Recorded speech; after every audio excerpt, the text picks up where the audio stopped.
ya kutengeneza uaminifu, yani ile trust, ndio kitu muhimu sana. Ni kweli Kagera Sugar imeshuka daraja, lakini huko daraja la kwanza anaweza kwenda na kuonesha kwamba yeye ni mwalimu mzuri, ni mwalimu bora, na ndani ya muda mfupi akairejesha Kagera Sugar kwenye ubora wake. Akifanikiwa kufanya hivyo, maana yake atakuwa ametengeneza imani na atakuwa amejiongezea thamani kubwa. Mwalimu Selemani Matola amewahi kufanya hivyo, amefundisha timu za madaraja ya chini, amefundisha wakati ule Geita Gold kabla haijapanda, akaipandisha ikamuongezea thamani kubwa. Amefanya hivyo akiwa na Polisi Tanzania, amefanya hivyo akiwa na Lipuli. Kwa hiyo na yeye asivunjike moyo na wala asijihesabia kwamba ameishusha Kagera Sugar daraja.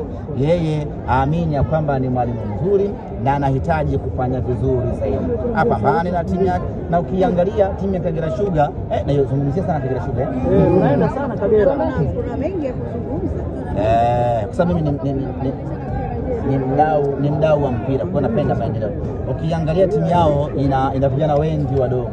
Nadhani ukitoa Joseph Mahundi, ukitoa Abdalla Mfuko, ndio kidogo unaona wakubwa kina Kipao, golikipa, lakini the rest ni vijana wadogo ambao ukiweza kuwa maintain ukashuka nao daraja la kwanza, baada muda mfupi unapanda nao ligi kuu, unakuja kuendeleza utawala. Mimi binafsi nimeumia pakubwa Kagera Sugar kushuka daraja, kwa sababu Kagera ni timu independent. Kagera sio branch of science. Kagera ni timu ambayo inajitegemea na huwa inatoa upinzani mkubwa kwenye ligi kuu ya NBC. Tuwatakie kila heri ligi daraja la kwanza, tutawamisi kabisa. Semaji pengine baada kwanza tuanze kwa kuipongeza Simba. Simba tumekuwa na kiwango bora sana. Kila kitu kizuri kiko ndani ya Simba Sports hivi sasa. Unapozungumzia kocha bora wa ligi kuu ya NBC unamzungumzia Fadlu Davis. Unapozungumzia kiungo bora wa ligi kuu ya NBC unaweza ukatoka kidogo nje ukaenda ukamzungumzia Faisal Salum kwamba ndio kiungo bora. Lakini ukizungumzia mchezaji bora wa ligi kuu ya NBC unamzungumzia Jean Charles Ahoua. Ukizungumzia mfungaji bora wa ligi kuu ya NBC unamzungumzia Jean Charles Ahoua.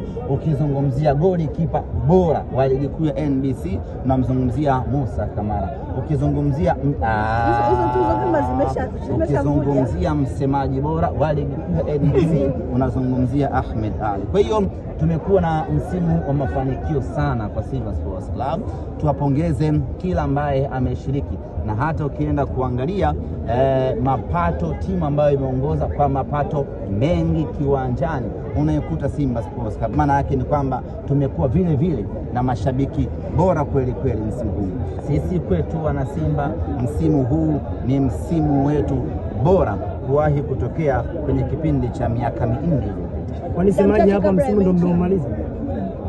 Muda mchache kabla mechi Semaji ulisema kwamba leo tulikuja kuagana wana Simba, kuagana nyumbani kwetu.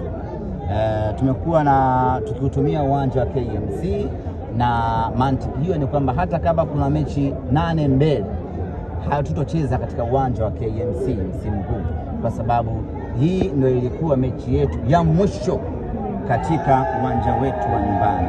Kwa leo tumekuja hapa wana Simba, tumeagana na kila mwana Simba amefurahi, na niwapongeze wana Simba, wamekuja wengi sana katika mchezo huu wa leo. Tumeagana, tumemaliza msimu wa ligi kuu ya NBC 2024-2025 katika uwanja wetu wa nyumbani. Semaji, unawasikia mashabiki wanatucheza tucheze nyingi alafu mechi yao ya Yanga? Kwanza ieleweke kitu kimoja, hakuna mahala popote ambapo ratiba ya ligi ikitoka unatakiwa uthibitishe unacheza ama huchezi. Hiyo